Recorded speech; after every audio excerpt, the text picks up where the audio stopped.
नमस्कार, स्वागत है आपका खबरों का पंचनामा में। मैं हूं आपके साथ सोनाली। हम लेकर आए हैं देश और दुनिया की 5 बड़ी खबरें, जिस पर चर्चा के लिए हमारे साथ स्टूडियो में मौजूद हैं कैपिटल टीवी के editor in chief doctor Manish Kumar. Doctor साहब, बहुत बहुत स्वागत है आपका। धन्यवाद। सबसे पहले नजर डालते हैं हेडलाइंस पर। मोरबी हादसे पर पीएम मोदी ने पीड़ित परिवारों से की मुलाकात। ब्रिज हादसे पर गुजरात में एक दिन का राजकीय शोक। सत्येंद्र जैन पर ठग सुकेश चंद्रशेखर का बड़ा खुलासा। एलजी को चिट्ठी लिखकर कहा, मैंने सत्येंद्र जैन को 10 करोड़ रुपए दिए। कोर्ट के सामने गिड़गिड़ाए पार्थ चटर्जी, कहा शरीर नहीं दे रहा साथ, मुझे जाने दीजिए। रॉबर्ट वाड्रा ने राहुल गांधी की तुलना साईं बाबा से की, कहा उनकी सोच साईं के समान, उम्मीद है कि उन्हें आशीर्वाद मिलेगा। फ्रीबीज केस में आया नया मोड़, अब 3 जजों की बड़ी बेंच मामले पर करेगी सुनवाई।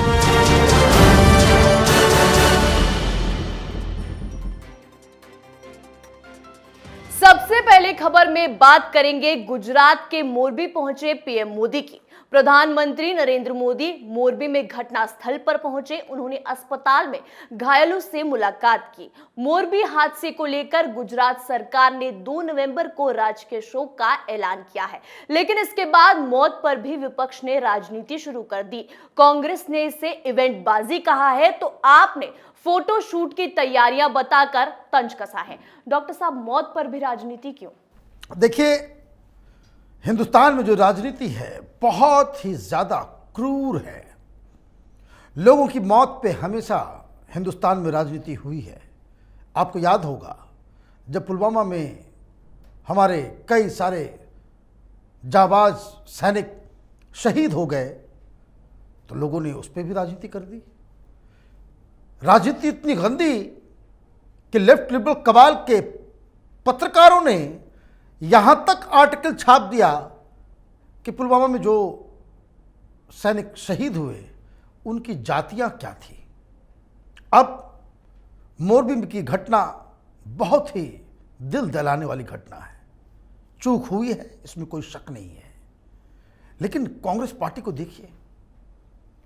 पहले राहुल गांधी आते हैं, वो कहते कि मुझे राजनीति नहीं करनी, लोगों की मौत हुई है, हम इसके ऊपर राजनीति नहीं करेंगे। फिर कठपुतली अध्यक्ष सामने आते हैं मल्लिकार्जुन खड़गे, वो भी कहते इस पर राजनीति नहीं होनी चाहिए। 2 बड़े नेताओं ने कह दिया कि राजनीति नहीं होनी चाहिए, और उसके बाद प्रेस कॉन्फ्रेंस कर दी और पूरे मामले को राजनीतिक टर्न दे दिया गया। ये तमाम कांग्रेस पार्टी के प्रवक्ता सोशल मीडिया में स्टार्ट हो गए। क्या लगता है कि आप इस तरह के मुद्दे उठा करके लोगों के भरोसों को आप जीत पाएंगे? दिक्कत क्या है कि चाहे वो कोई भी पार्टी हो, वो सत्ताधारी पार्टी की खामियाजाओं को, उनकी गलतियों को इस प्रकार से पेश करना चाहते हैं या इस प्रकार से पेश करते हैं जिसमें इनका चरित्र खुद एक्सपोज हो जाता है। अभी नेताओं को जो शोक संतप्त परिवार है उसके प्रति सहानुभूति, उनको मरहम पट्टी की आवश्यकता है। ये करने के बजाय प्रधानमंत्री वहां पहुंचे और इसलिए इसको एक राजनीतिक मुद्दा बना दिया जाए, तो मुझे लगता है कि इस तरह के विपक्ष से हिंदुस्तान का भला नहीं होने वाला। जब तक ये इस तरह से बर्ताव करते रहेंगे, ये दिल्ली लुटियन जोन में बैठे हुए पत्रकार को आर्टिकल लिखता ही रहना पड़ जाएगा कई सालों तक कि विपक्ष को मजबूत होना चाहिए, मजबूत होना चाहिए। ये अगर इनका तरीका है राजनीति करने का, तो ये विपक्ष कभी मजबूत नहीं हो पाएगा। जी डॉक्टर साहब, एक तरफ विपक्ष गुजरात में हुए बड़े हादसे पर भी तंज कस रहा है, वहीं मनी लॉन्ड्रिंग मामले में जेल में बंद दिल्ली सरकार के मंत्री और आम आदमी पार्टी के नेता सत्येंद्र जैन के खिलाफ महाठग सुकेश चंद्रशेखर ने गंभीर आरोप लगाया है। दिल्ली के उपराज्यपाल विनय कुमार सक्सेना को लिखी एक चिट्ठी में 200 करोड़ रुपए की ठगी करने वाले सुकेश चंद्रशेखर ने आरोप लगाया कि सत्येंद्र जैन को उसने 10 करोड़ रुपए दिए। इतना ही नहीं, उसने दावा किया कि तिहाड़ डीजी को भी उसने पैसे दिए हैं। डॉक्टर साहब, दिन पर दिन जैन पर नए खुलासे हो रहे हैं। देखिए, दो आरोप हैं और मैं कहता हूं कि हिंदुस्तान की राजनीति का नटवर लाल अगर कोई है तो अरविंद केजरीवाल है। एक तो ये सुकेश चंद्रशेखर खुद महाठग है, ठगी में एक्सपर्ट, और केजरीवाल उसको भी ठग लिया। अब देखिए क्या है कहानी। दो आरोप।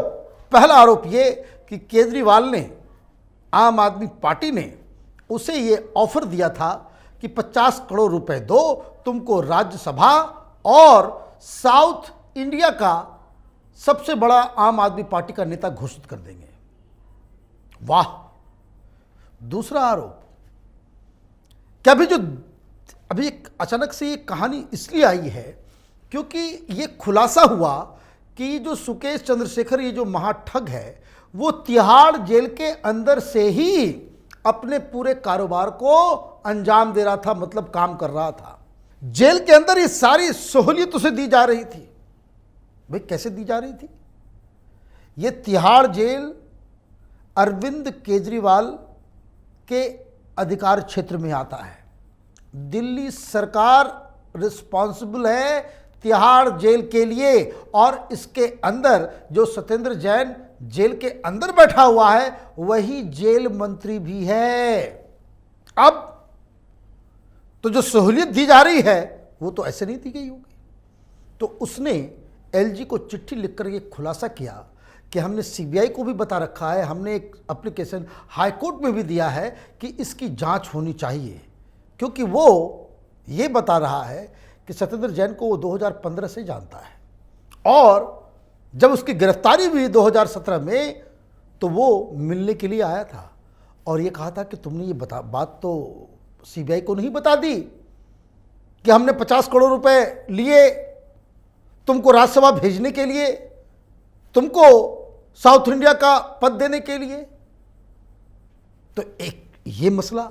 दूसरा मसला ये तो एक्सटॉर्शन का है कि तुम, जो चिट्ठी में बात लिखी गई, जो दावा किया जा रहा है ये सुकेश की तरफ से कि 3-4 महीने में, पिछले 2-3 महीने में 10 करोड़ रुपए उसने सत्येंद्र जैन को दिए।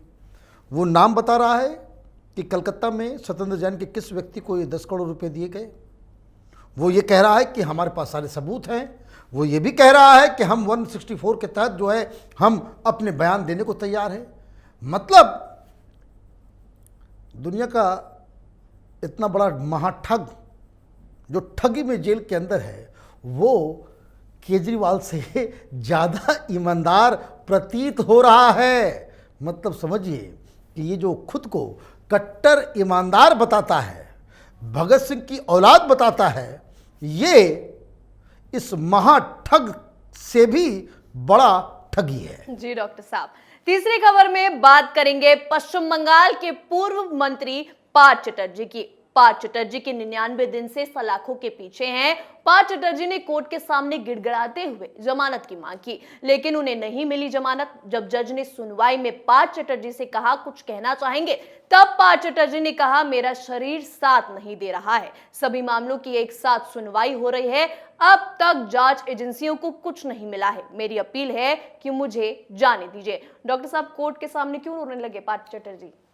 भीषण व्यथा होच्छे हैं। जब नोटों का पहाड़ घर के अंदर आप जमा कर रहे थे तब समझ में नहीं आया था। अभी ये कह रहे कि शरीर साथ नहीं दे रहा। शरीर साथ नहीं दे रहा वो तो अलग कहानी है। ममता बनर्जी साथ नहीं दे रही, तृणमूल कांग्रेस साथ नहीं दे रही। इसका ज़्यादा बड़ा गम पार्थो चटर्जी को है। आपने बंगाल के तमाम प्रतिभावान युवाओं को, नौकरी से बेदखल कर दिया और टीएमसी के दलालों के चक्कर में पैसे लेकर आपने तमाम टीएमसी के कार्यकर्ता और उसके समर्थकों के घर के बच्चों को जो ये नौकरी डिजर्व नहीं करते थे उसको आपने अपॉइंट किया। ये हिंदुस्तान है और यहाँ डिवाइन जस्टिस तो होता ही है। पाप करोगे यहीं पे भुगतोगे। ममता बनर्जी बंगाल के अंदर एक ऐसा पाप की सरकार चला रही है जहां गरीबों, मुल्जिमों और जो असहाय हैं उसकी कोई सुनवाई नहीं है और टीएमसी के जो तमाम गुंडे हैं वो अपने हिसाब से संविधान को, कानून और सब चीज़ को ताक पे रख के वो अपना राज चला रहे हैं। तो सज़ा तो मिलेगी ही। अभी तो शुरुआत है। पार्थो चटर्जी को न बेल मिलने वाला है ना ही उनको आज़ादी मिलने वाली है। और ये गत सिर्फ पार्थो चटर्जी का ही नहीं, तमाम लोगों का जो इस पूरे स्कैंडल में है या फिर कोयला घोटाले में है या फिर गाय की तस्करी में गौ माता को आप कटने के लिए बांग्लादेश भेजोगे तो उसका न्याय तो होगा ही। जज ममता बनर्जी, सुप्रीम कोर्ट, सरकार ना करे, लेकिन ऊपर वाले के डंडे से कहाँ बच के जाओगे। जी बिल्कुल। चौथी खबर में बात करेंगे कांग्रेस की महासचिव प्रियंका गांधी के पति और कारोबारी रॉबर्ट वाड्रा के बड़े बयान की। उन्होंने कांग्रेस नेता राहुल गांधी की तुलना शिरडी के साईं बाबा से की है। इसके साथ ही भारत जोड़ो यात्रा की खुलकर तारीफ की है।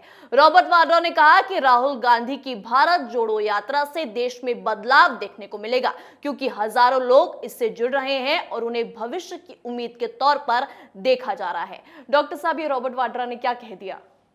देखिए, आज देश भर में जितने भी तमाम साईं के भक्त होंगे उनको गुस्सा आ रहा होगा। आपने एक ऐसे व्यक्ति जो सांसारिक जीवन में वो तमाम तरह की चीजें कर रहा है, उसे आपने साईं बाबा से तुलना नहीं की। साईं बाबा बता दिया। ये कोई फैशन शो चल रहा है क्या? क्या आपने अपनी सफेद और काली दाढ़ी को बढ़ा लिया तो साईं बाबा दिखने लग गए? कैसा जीजा है भाई? क्या चाहते हो कि शादी ना हो उसकी? क्या चाहते हो कि वो राजनीति से दूर चला जाए? साईं बाबा की सत्ता तो विश्वास पे, उसके लिए मंत्री पद और प्रधानमंत्री की कुर्सी कांग्रेस पार्टी की आवश्यकता नहीं है। साईं तो वो होता है जो लोगों के दिलों पे राज करता है बिना किसी सत्ता के। आप कह दिए भाई अभी 2-4 स्टेट वो घूमा नहीं है, साईं बाबा नजर आ रहे हैं इसको। इस तरह की बयानबाजी शर्मनाक है। मैं दूसरी बात पूछ रहा हूं, जीसस क्राइस्ट नजर नहीं आता उसको? वाड्रा को इस जीजा जी इसके क्रिश्चियन हैं, साईं बाबा नजर आ रहे हैं, कहते भाई जीसस क्राइस्ट नजर आ रहा है हमें। क्यों नहीं कहे? आपको हिंदू प्रतीक चिन्ह के ऊपर ही आपको सारा कुछ नजर आता है। एक महा घोटालेबाज जहां गुजरात में गुजरता, आजकल चोर चोर की आवाज पीछे से आती है केजरीवाल का, वो कह रहा है भाई हम कृष्ण कन्हैया क्या अवतार है। कोई आ जा रहा है वो कह रहा है ब्रह्मा विष्णु महेश वो भगवान नहीं है। अरे जीजा जी आ गए, साले में उसको नजर आ रहे हैं साईं बाबा।